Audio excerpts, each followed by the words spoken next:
नमस्कार दोस्तों, कैसे हैं आप लोग। PSR स्टडी सेंटर में आपका हार्दिक स्वागत है। आज की वीडियो में मैं आपको इंटीग्रेशन की, यहाँ से डेफिनेट इंटीग्रेशन अर्थात निश्चित समाकलन की शुरुआत होती है। आज आपको इस वीडियो में एक्सरसाइज 7.9 लेकर आया हूँ। बड़े ही ध्यान से समझेंगे क्या है डेफिनेट इंटीग्रेशन। देखिए, इसमें हमें लिमिट दे रखी होती हैं। हम किसी भी क्वेश्चन का इंटीग्रेशन करके फिर उसमें लिमिट का प्रयोग करते हैं। तो देखेंगे, कोई हमारा फंक्शन दे रखा है f(x) और इसका इंटीग्रेशन करना है। इस पर लिमिट लगी हुई है a to b। a को बोलते हैं लोअर लिमिट और b को बोलते हैं अपर लिमिट। अब इस f(x) का हमें इंटीग्रेशन करना है। मान लिया f(x) का इंटीग्रेशन जब हम करेंगे तो ये कैपिटल f(x) आ गया। जब कैपिटल f(x) आ गया तो यहां से हम ये लिमिट इस तरह से लगाते हैं a to b लगा दी। अब इस लिमिट को किस तरह से पुट किया जाता है देखेंगे। पहले हम, क्योंकि हमने x के सापेक्ष dx लिख देते हैं यहाँ, तो x के सापेक्ष इंटीग्रेशन किया है। तो पहले हम x की जगह पर अपर लिमिट लगाएंगे, आ जाएगा हमारा fb और माइनस फिर x की जगह पर लोअर लिमिट लगाएंगे अर्थात a, तो हो जाएगा fa। तो ऐसे करके क्वेश्चन को सॉल्व किया जाएगा। तो आइए एक्सरसाइज 7.9 का फर्स्ट क्वेश्चन करवाते हैं। आज की वीडियो ध्यान देंगे।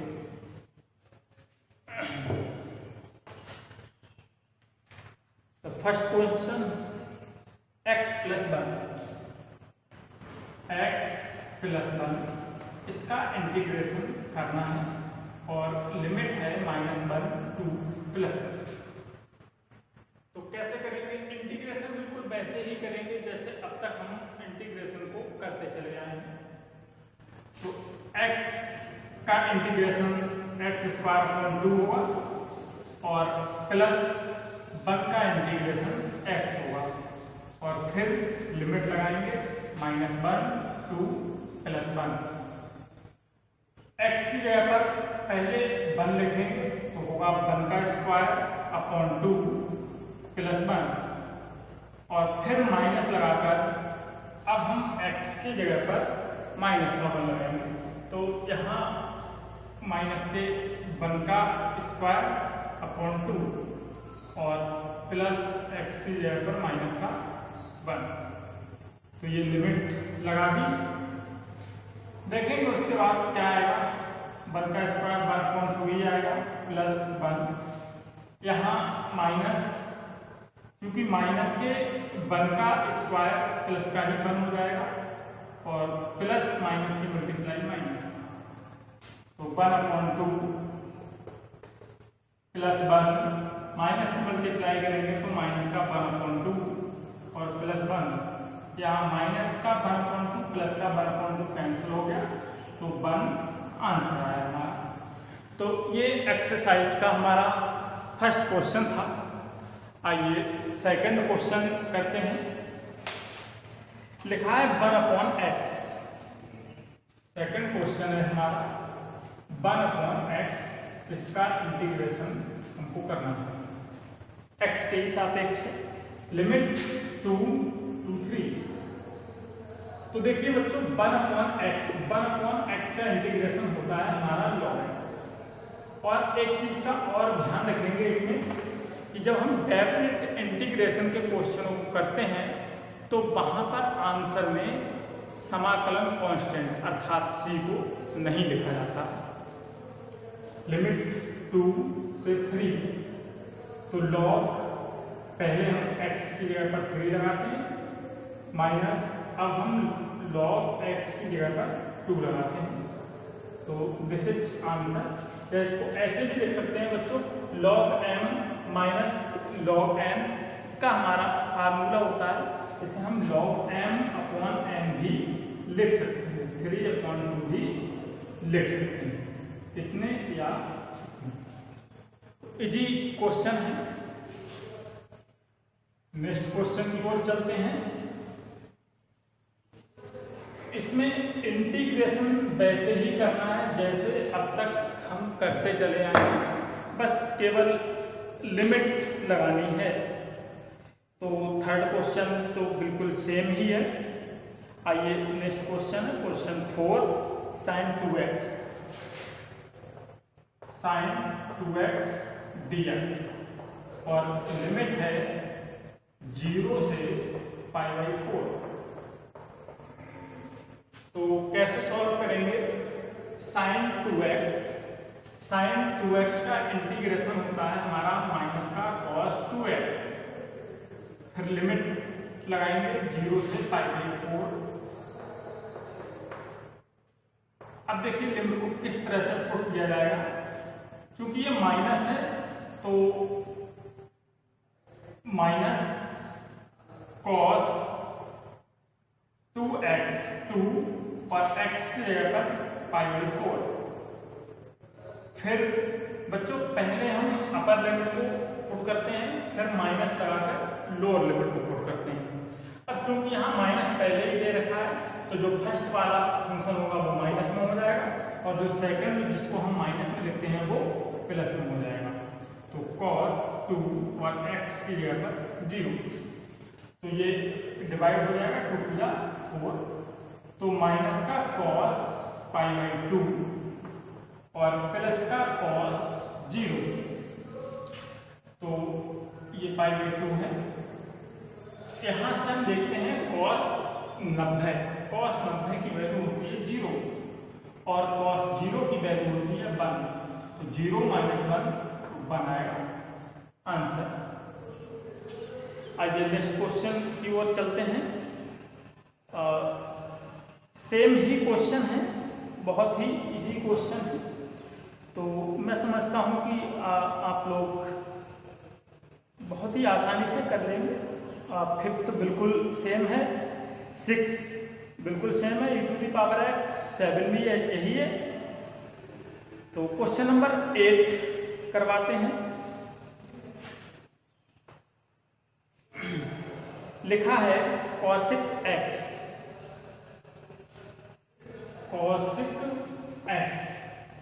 लिमिट है इसकी π/6 से π/4, π/6 to π/4 into dx। तो आपको याद होना चाहिए कि cosec x का इंटीग्रेशन क्या होगा। यदि आपको पता है कि cosec x का इंटीग्रेशन ये होगा तो बहुत ही आसानी से कर सकते हैं। तो cosec x की बात चल रही थी, तो cosec x का इंटीग्रेशन होता है बच्चों log cosec x minus cot x। अब हम क्या करेंगे, लिमिट को लगाएंगे π/6 to π/4। यहां से log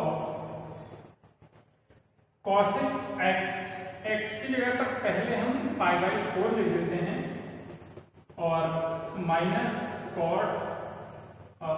cosec x, तो cosec x की जगह पर π/4 और माइनस cot x की जगह पर π/4। पहले हमने अपर लिमिट लगा दी, उसके बाद अब हम लोअर लिमिट लगाते हैं। तो cosec और x की जगह पर π/6 माइनस cot π/6। तो देखते हैं क्या आएगा यहां से बच्चों, log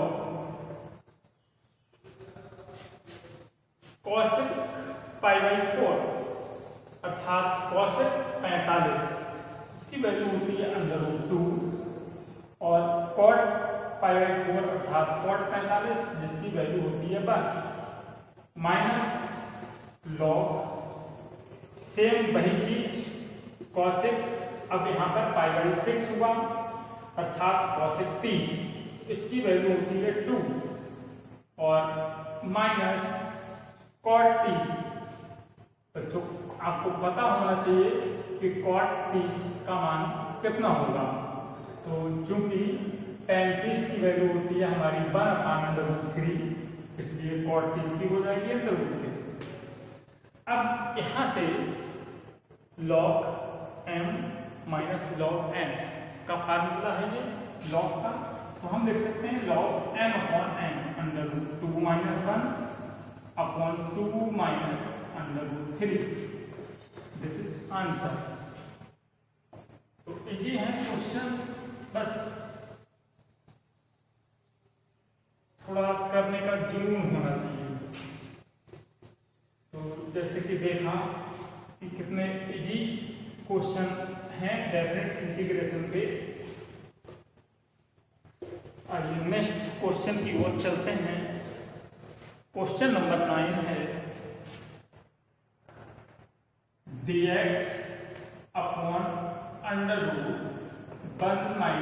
- x² और इस पर लिमिट है 0 to 1। तो बिल्कुल वैसे ही करना है जैसे हम अब तक इंटीग्रेशन के क्वेश्चनों को करते चले आए हैं। तो यहाँ 1 - x² ये डायरेक्ट फार्मूला होता है हमारा साइन इनवर्स x का, साइन इनवर्स x का, और लिमिट हमारी 0 से 1 है।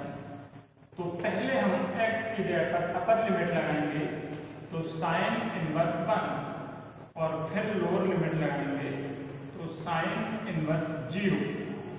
अब चूंकि अगर हम बात करें 1 की तो 1 साइन 90 की वैल्यू होती है अर्थात साइन में 90 यानी π/2 की, और अगर हम 0 की बात करें तो साइन में 0 का ही मान होगा तो π/2 आंसर।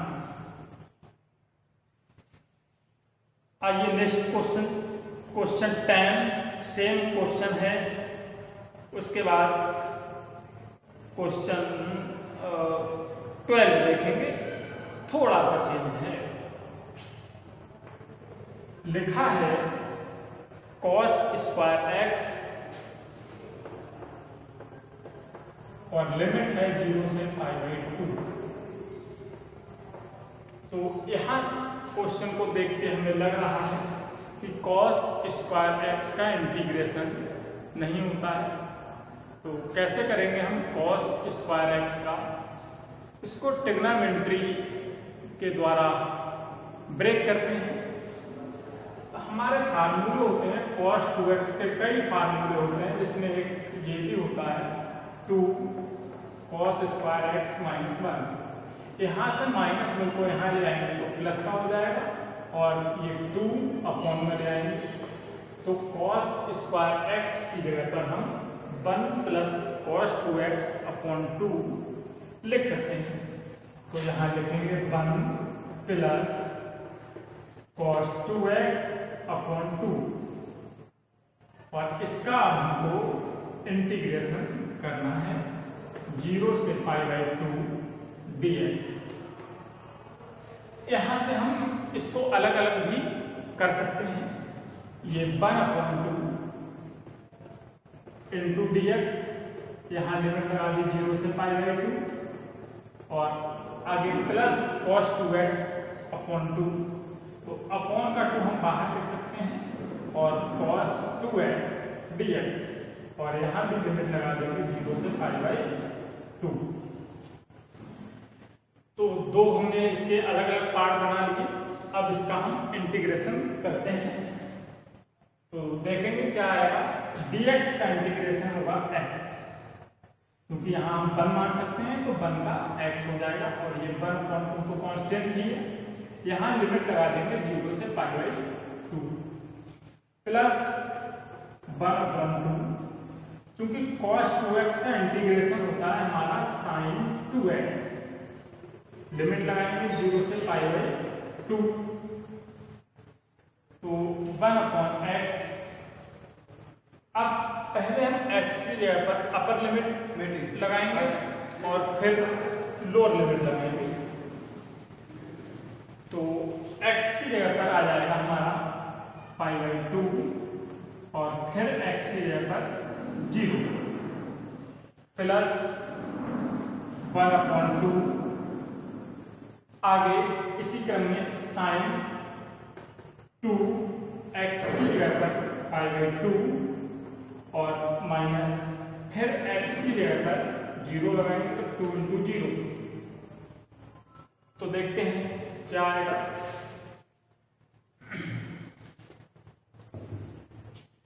π/2 माइनस 0 तो π/2 ही रहेगा, तो 1/2 × π/2 और प्लस 1/2। यहां से ये कैंसिल होगा, साइन 180 तो इसको साइन 90 प्लस थीटा कॉस 90 लिख सकते हैं और कॉस 90। तो यहाँ से 1/2 आगे साइन 180, साइन पाई का मतलब 180, इसकी वैल्यू 0 होगी है और माइनस आगे हो जाएगा 2 × 0 साइन 0, उसकी भी वैल्यू 0। तो कितना आएगा बच्चों, ये π/4 और प्लस क्योंकि ये 0 है तो पूरा ही 0 हो जाएगा, तो कितना आंसर आएगा हमारा π/4। तो दिस इज आंसर। आइए नेक्स्ट क्वेश्चन की ओर चलते हैं। क्वेश्चन 12 हमारा कंप्लीट हो चुका है, इसके बाद नेक्स्ट क्वेश्चन करवाते हैं। नेक्स्ट क्वेश्चन है क्वेश्चन नंबर 30। लिखा है x/(x² + 1 और लिमिट है हमारी 2 से 3 × dx। तो यहां से देखेंगे, यहां से क्वेश्चन हमारे कुछ अलग तरह से हैं। इनमें बच्चों जो लिमिट होती है वो चेंज करनी पड़ती है। देखेंगे कैसे करेंगे, क्योंकि हम इस टाइप के इंटीग्रेशन को पहले पढ़ चुके हैं। बस थोड़ा सा यहाँ पर डिफरेंस ये है कि इसमें लिमिट लगी हुई है। तो कैसे करते हैं हम इसको, हम t लेट कर लेते हैं। माना लेट x² + 1 = t। यहाँ से अब कल करेंगे तो 2x और x का फिर dx, 1 का 0 t का dt हो गया। तो x और dx इसकी वैल्यू आ जाएगी हमारी dt/2। अब देखेंगे यहाँ से हमारी लिमिट भी चेंज होंगी। कैसे? चूंकि हमने x² + 1 को t माना है, अर्थात t के सापेक्ष अब हमें इंटीग्रेशन करना होगा, तो लिमिट भी t की ही होनी चाहिए। यहाँ पर ये x की लिमिट दे रखी है, तो देखिए पहले अपर लिमिट को यहाँ लगाएंगे। जब 2 को हम लगाएंगे तो 2 का स्क्वायर कितना हुआ 4 और प्लस 1 कितना होगा 5, यानी 2 की जगह पर लिमिट आ जाएगी हमारी 5। नेक्स्ट अपर लिमिट है हमारी 3। जब हम यहाँ 3 लगाएंगे तो 3 का स्क्वायर 9 और प्लस 1 तो 10, यानी जो हमारी लिमिट है वो 2 से 3 दे रखी थी और जब हमने t मान लिया तो 5 से 10 आ गई। तो देखेंगे किस तरह से लगाएंगे। तो हाँ, लिमिट 5 से 10 लगेगी और यहाँ x और dx की जगह पर dt/2, अपॉन का 2 बाहर लिख सकते हैं और dt को अंदर लिख लिया, अपॉन x² + 1, इससे हमने t माना तो अपॉन t। तो देखेंगे 1/t का इंटीग्रेशन होता है हमारा log t, लिमिट 5 to 10। तो 1/2 पहले हम अपर लिमिट लगाते हैं t की जगह पर, तो हो जाएगा log 10 और माइनस फिर log t की जगह पर 5 लगाएंगे तो तो log 5। यहाँ से चूंकि ये log m minus log n है तो इसको हम लिख सकते हैं log m अपॉन n, यानी 2/5। तो 5 दिया 10, तो कितना आ गया हमारा 1/2 log 2। तो this is answer. Next question करवाते हैं। तो क्वेश्चन नंबर 15 कराएंगे और ये क्वेश्चन नंबर 15 जो है वो बोर्ड के एग्जाम के लिए बहुत ही इम्पोर्टेंट क्वेश्चन है और कई बार ये क्वेश्चन बोर्ड के एग्जाम में आया भी है। तो बहुत ही ध्यान से देखेंगे क्वेश्चन नंबर 15 को। x e की power x square, x e की power x square into dx और लिमिट है 0 से 1। तो बहुत ही इंपॉर्टेंट क्वेश्चन है, बहुत ही ध्यान से समझेंगे। देखिए पहले भी मैं इस क्वेश्चन को करवा चुका हूं और आज ये डेफिनेट इंटीग्रेशन में है। यहां से हम एक्स स्क्वायर को t मान लेते हैं, माना x square equal to t. अब कल करेंगे तो 2x इंटू डी एक्स, आगे dt आ जाएगा। तो यहां से x dx की जो वैल्यू है वो dt अपॉन 2 हो जाएगी।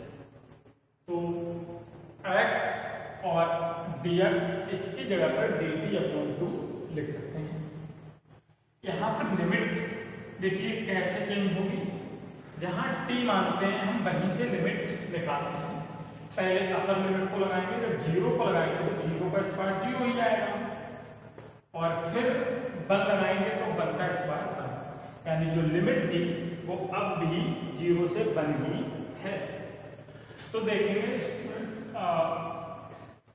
x और dx की जगह पर dt अपॉन 2, अपॉन का 2 हमने बाहर लिख लिया और dt को अंदर कर लिया। अब बचा e की पावर x स्क्वायर, तो e की पावर x स्क्वायर को हमने माना है t। अब इंटीग्रेशन कर देते हैं इसका 1/2, सॉरी ये लिमिट भी है 0 से 1। तो e की पावर x का समाकलन e की पावर x ही होता है, तो t है तो t में। तो लिमिट को लगाते हैं, e की पावर पहले t की जगह पर 1 और फिर t की जगह पर 0। तो 1/2 e की पावर 1 t ही रहेगा और किसी भी नंबर की पावर यदि 0 हो उसकी वैल्यू 1 होती है। आंसर हो गया हमारा। तो बहुत ही इजी एक्सरसाइज है। आइए नेक्स्ट क्वेश्चन की ओर चलते हैं।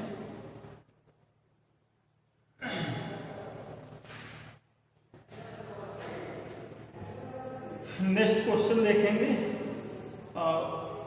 क्वेश्चन नंबर 17 है। लिखा है 2 sec square x plus x³ और प्लस 2। तो ये भी इजी ही है। यहाँ लिमिट 0 से π/4 है। तो हम इनको अलग अलग कर लेते हैं। तो 2 sec square x dx, limit हमारी 0 से π/4 हो गई, प्लस x³ dx, लिमिट हमारी 0 से π/4, प्लस 2, तो 2 कांस्टेंट है बाहर लिख सकते हैं dx, लिमिट 0 से π/4। तो देखते हैं क्या आएगा।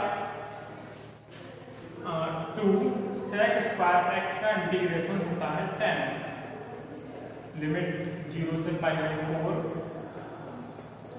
प्लस x³ इंटीग्रेशन होगा x की पावर 4/4 और लिमिट 0 से π/4, प्लस 2